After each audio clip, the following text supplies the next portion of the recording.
নমস্কার, শখের রান্নাঘরে সবাইকে স্বাগত। আশা করছি সবাই অনেক ভালো আছেন। আজকে মাটন কারি রেসিপি আপনাদের কাছে শেয়ার করব। বাঙালিদের কাছে সানডে মানেই কিন্তু আলু দিয়ে মাটনের ঝোল। আজকে সেই রেসিপিটাই আপনাদের সঙ্গে শেয়ার করব। রেসিপিটা শেষ পর্যন্ত দেখার জন্য অনুরোধ রইল। আর যদি ভালো লাগে অবশ্যই একটা লাইক করবেন আর কমেন্ট করবেন।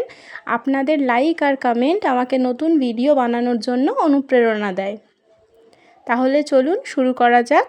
প্রথমে আমরা মাটনটা ম্যারিনেট করে নেব। এখানে আমি 500 গ্রাম মতো মাটন নিয়েছি। তার মধ্যে দিয়েছি 100 গ্রাম টক দই, স্বাদ মতো লবণ আর দিয়েছি হলুদ। এবার সব কিছু একসঙ্গে ভালোভাবে মেখে বেশ খানিকক্ষণের জন্য ম্যারিনেট করে রেখে দেব। আমি মোটামুটি 1 ঘন্টার জন্য ম্যারিনেট করে রেখেছিলাম। এবার কড়াইতে দিয়ে দেব বেশ খানিকটা পরিমাণ সর্ষের তেল। তেলে দেব হলুদ আর অল্প লবণ। আলু ছাড়া বাঙালির কাছে মাংসের ঝোল তো অসম্পূর্ণ, তাই এখানে বেশ বড় বড় সাইজের আলু কেটে নিয়েছি। এগুলোকে উল্টে পাল্টে লাল করে ভেজে নেব। আলুগুলো ভাজা হয়ে গেলে তুলে নেব।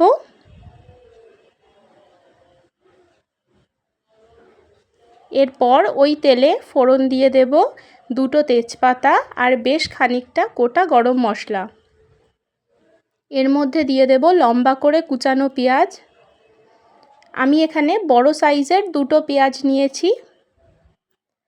এবার পেঁয়াজটা ভাজতে থাকব।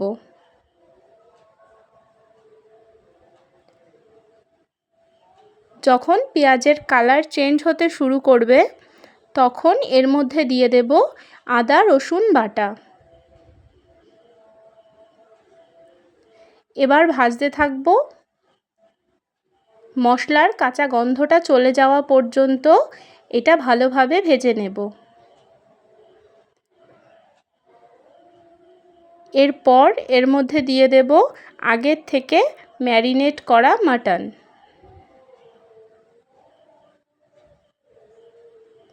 সব কিছু ভালোভাবে নাড়াচাড়া করে নেব।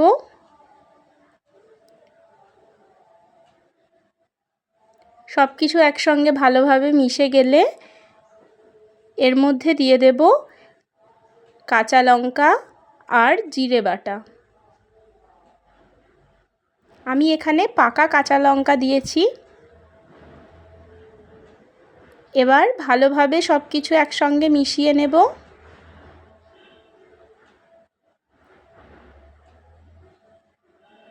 ভালোভাবে নাড়াচাড়া করে নেওয়ার পর এবার মাংসটা ঢাকা দিয়ে সেদ্ধ হতে দেব। হাতে সময় নিয়ে মাংসটা কষাতে হবে। মাটন যত ভালো কষানো হবে তত কিন্তু মাংসের টেস্ট ভালো হয়। আমি মোটামুটি 1 ঘন্টা ধরে মাংসটা ঢাকা দিয়ে কষিয়ে নিয়েছি। মাঝে মাঝে ঢাকনা তুলে নাড়াচাড়া করে নেব। দেখতেই পাচ্ছেন মাংসের কালার কতটা চেঞ্জ হয়ে গেছে। এরপর মাংসটা একটা প্রেসার কুকারে ট্রান্সফার করে নেব। দিয়ে দেব গরম ফুটন্ত জল। এবার জলের সাথে ভালোভাবে মিশিয়ে নিয়ে ঢাকনা বন্ধ করে মিডিয়াম ফ্লেমে 4টে সিটি দিয়ে নেব।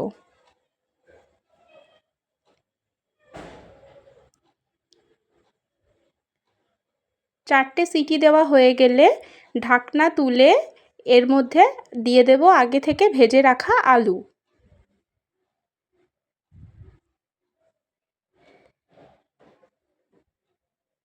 এখনও মাংসটা সেদ্ধ হতে বেশ অনেকটাই বাকি, মোটামুটি 80% মতো সেদ্ধ হয়ে গেছে। এই সময়ে আমরা আলুটা অ্যাড করে দেব।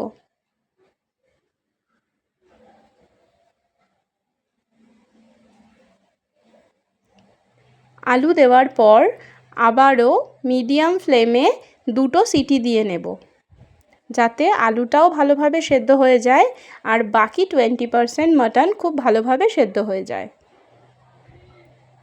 একবার ভালোভাবে সব কিছু মিক্স করে নেব। তারপর ঢাকনা বন্ধ করে আবারও 2টো সিটি দিয়ে অটোমেটিক প্রেসারটা রিলিজ করার জন্য রেখে দেব। তারপর ঢাকনা তুলে দেখে নেব আলু মাটন সব কিছু ভালোভাবে সেদ্ধ হয়েছে কিনা।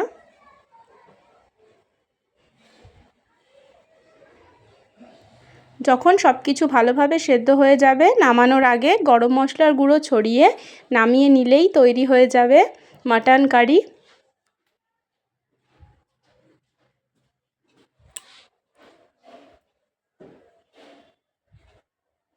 আপনারা এই সময় লবণটা টেস্ট করে দেখতে পারেন, প্রয়োজন হলে এই সময় লবণটা অ্যাড করে দিতে পারেন। গরম মশলা দেওয়ার পর মিনিট 2 ফুটিয়ে নামিয়ে নেব।